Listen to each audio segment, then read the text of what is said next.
Their name is gone before you even finish the handshake. Not their face, not their energy, not a single word they said, just the name completely blank. And for a split second, you do the thing you always do. You smile anyway, avoid eye contact, and hope nobody notices. Here is what psychology actually says about that moment. It is not a failure of memory. It is evidence of a brain that is quietly doing something far more sophisticated than most people realize. Today we unpack 5 psychological traits shared by people who forget names easily. And every single one of them reframes what you probably think this habit says about you. Trait 1. Your brain ranks meaning above labels. The first thing you need to understand is this. A name is one of the thinnest pieces of information your brain ever encounters.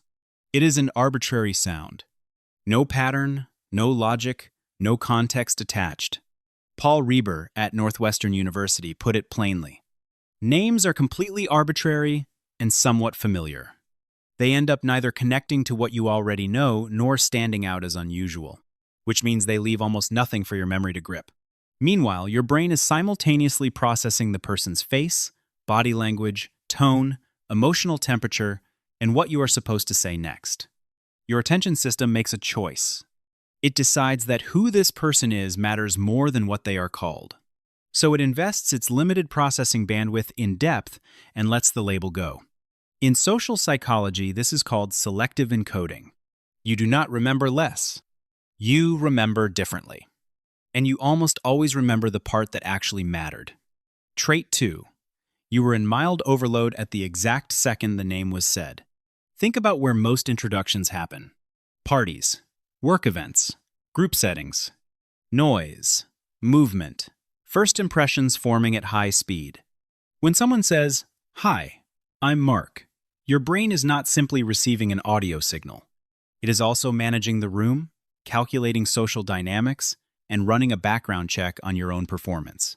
Psychologist Fergus Craik at the Rotman Research Institute documented this extensively.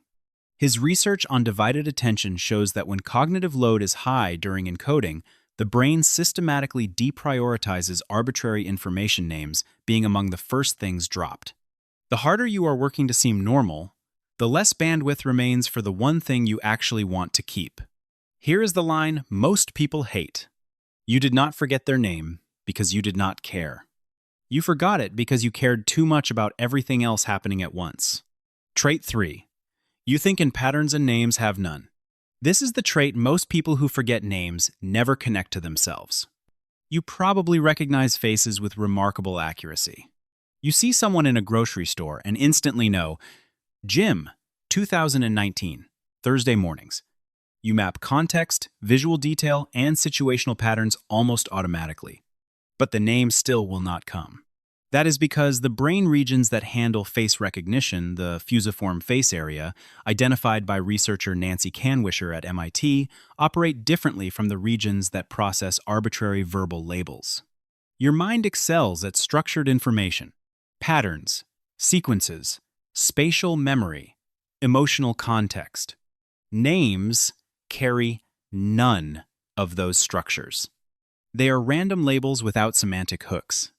So your pattern-oriented brain latches onto the rich structured data and releases the one thing that offered nothing to hold on to. The result? You remember where you met them, what they wore, what they said about their life, and have no idea what to call them. Trait 4. You carry more guilt about this than the situation deserves. Here is a layer most people never examine. People who forget names chronically tend to replay the moments when it went wrong. The time someone said your name warmly, confidently, and you could not return it. The meeting where you called someone man or hey for 45 minutes because you never had a name to work with. The guilt is real, but watch what the guilt produces. You overcompensate. You become extra warm, extra attentive, extra present, trying to signal with your behavior what you cannot signal with a name. You become a master of the dodge. Hey you, buddy, my guy, anything that keeps the conversation moving without exposing the gap. Research published in a 2020 study in Collabora Psychology found that memory for proper names specifically carries a disproportionate social weight compared to other memory failures. People judge name forgetting more harshly than other lapses, which means you are not imagining the stakes. You are just over-internalizing them. That behavior is not arrogance. It is a small, smart defense mechanism. Your brain is trying to protect something. Trait 5. Your real memory lives in emotion, not vocabulary. Here is the piece nobody tells you. The same brain that drops names consistently tends to lock on to emotional memory with unusual precision. You may not remember what someone is called, but you remember the exact tone of their voice, the week something went wrong for them. You remember that your colleague has not talked about his father since that one conversation 2 years ago. You remember the exact moment a room shifted before anyone said a word. This is what memory researchers call emotional encoding superiority. The hippocampus, which indexes memories for retrieval, prioritizes information attached to emotional significance. Names carry no emotional weight by default. Stories, feelings, and moments do. So your memory is not broken. It is just optimized for a different kind of information. Names are shallow hooks. Feelings are deep anchors. And your brain chose anchors. So what do you actually do with this? The practical answer is simple. When you meet someone, give their name a second to land. Repeat it back once out loud or in your head. Link it to something you already know. A face, a place, a detail. That artificial connection gives the brain the semantic hook it was missing. But here is the more important shift. Stop treating this as a moral failure. Forgetting a name is not proof you are careless.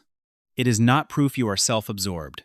It is proof that your brain is routing its attention toward meaning, depth, and human complexity, and quietly treating arbitrary labels as the lowest priority item on a very full list. When you drop the self-attack, you free up cognitive space. And that space is exactly what your working memory needs to actually improve. The people who remember every name in the room are not more present than you. They are just present differently. Some minds are built for cataloging. Yours is built for something harder to name, but far more difficult to fake.